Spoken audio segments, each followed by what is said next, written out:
Shalom, this is Yosef. This is a summary and a proposal that I would like to convey to the Anti-Defamation League and to dedicated members of the Jewish community regarding the subject of Jewish ethnocide, which, in my opinion, has been overlooked and taken too lightly.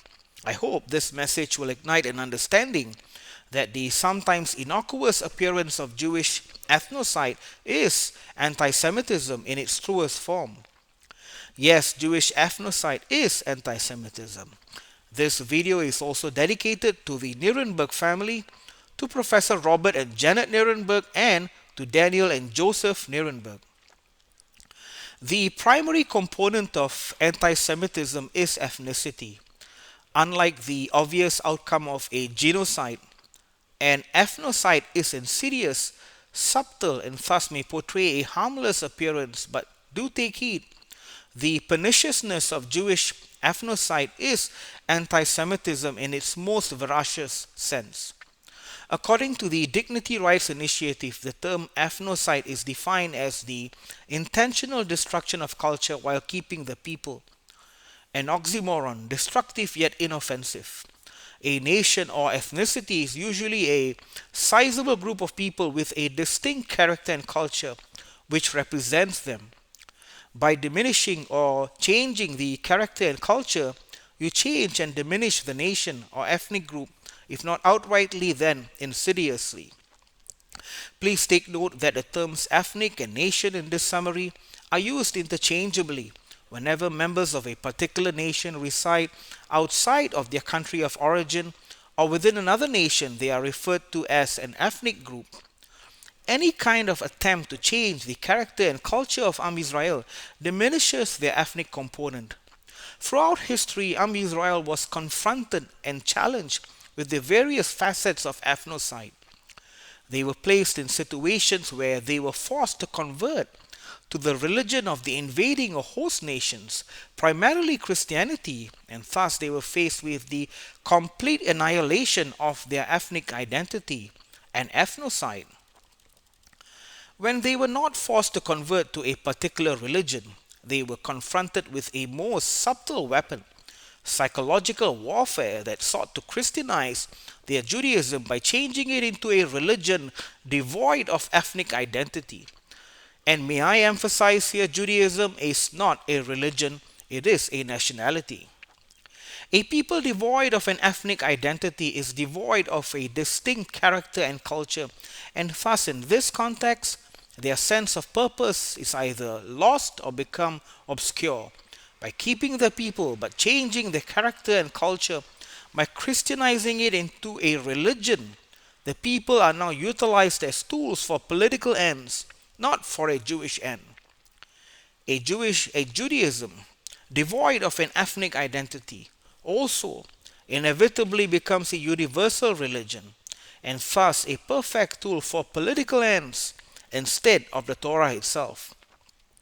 This degradation was also due to them being placed in situations where social norms and anti-Semitism forced them to renounce their ethnic identity, which became a source of animosity, and thus Christianize or reinterpret their Judaism as a universal religion, as a belief system, instead of a legal tradition rooted in ethnicity and the Sanhedrin of the old nation of Israel, and instead of Torah that encompassed every aspect of their personal and communal lives.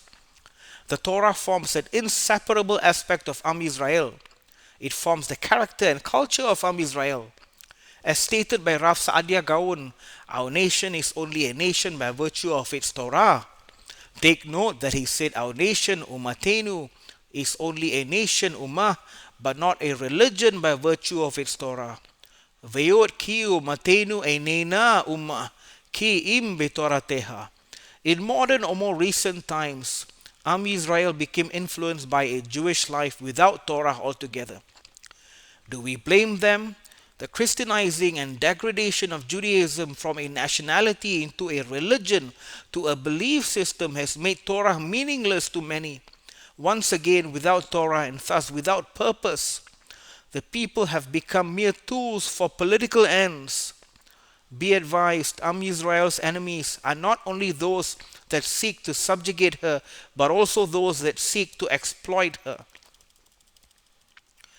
We have pithily sifted through the various facets of ethnocide, but the facet of ethnocide that I would like to deal with, that we need to deal with, is the reinterpretation or christianization of Judaism from a nationality into a religion. Israel is the only nation, the only ethnic group, at least that I know of, that has been reduced from a nation, from an ethnicity into a religion. This is an ethnocide. The nations of the world, the United Nations, and human rights organizations should be more honest with themselves in this regard. It is understandable that the predominant halakhic position was, and still is to many, despite mainstream Jewish political opinion, is that the nation of Israel is in a state of exile. What some fail to see is that a nation in exile remains a nation. They do not, because of exile, degrade into a religion. How does that make any sense?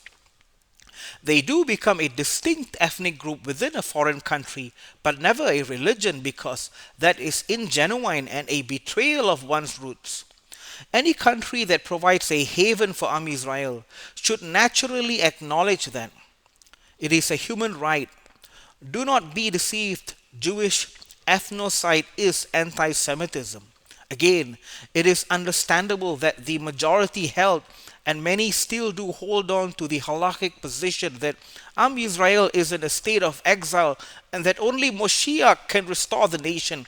But do take note that even these, despite the passive approach, still do look forward to the full restoration of the kingdom, and that means all of Israel, the greater Israel, from the river to the sea.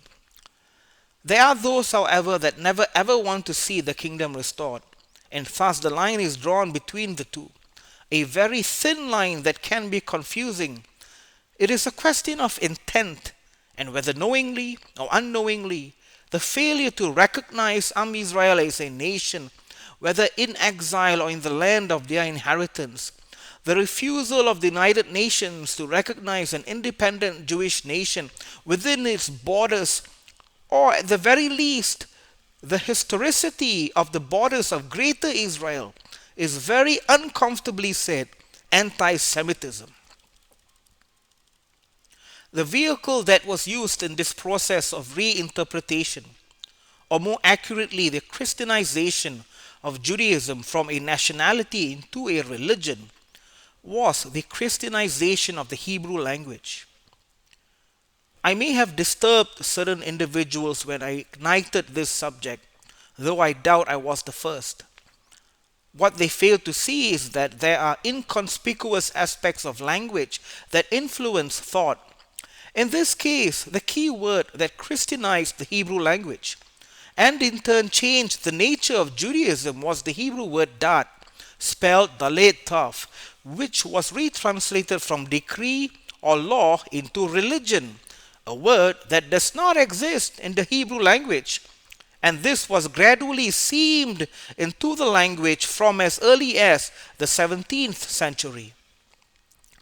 The use of it changes the nature of Torah from the covenant between God and the nation of Israel, from a national constitution into a set of theological beliefs and universal morality, which is a Christian concept.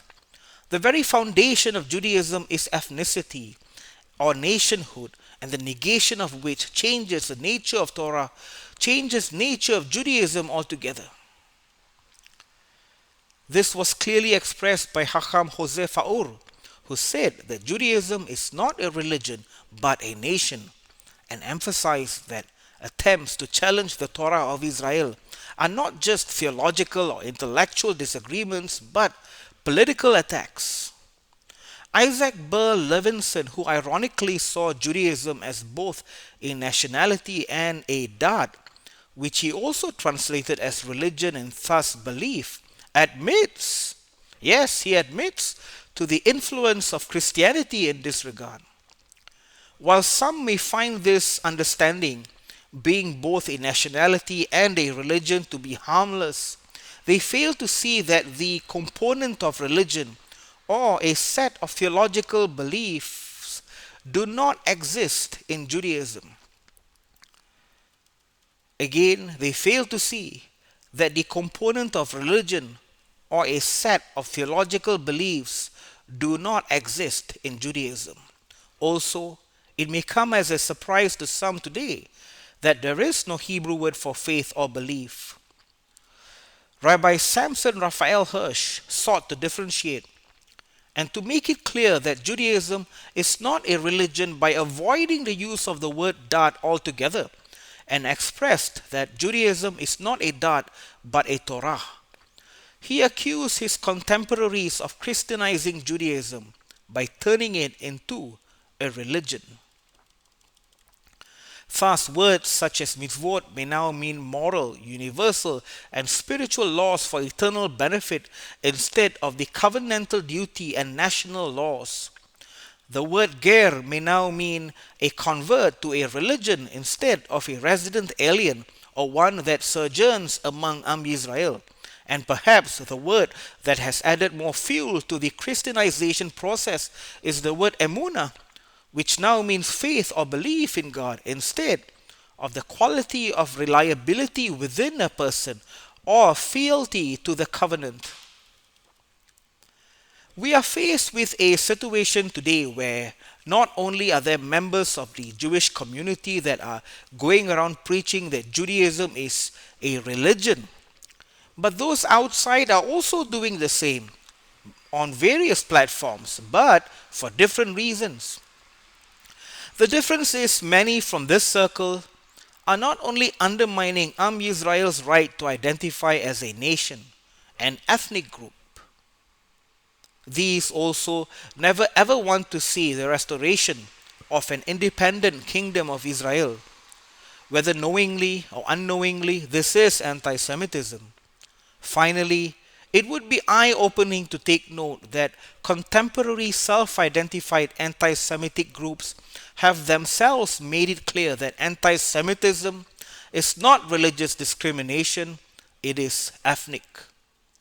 Having said that, I would like to propose to the Anti-Defamation League as well as to members of the Jewish community who are well versed in the Hebrew language and Jewish history to investigate this topic to find a solution to win the struggle against Jewish ethnocide, because Jewish ethnocide is anti-Semitism. Amen.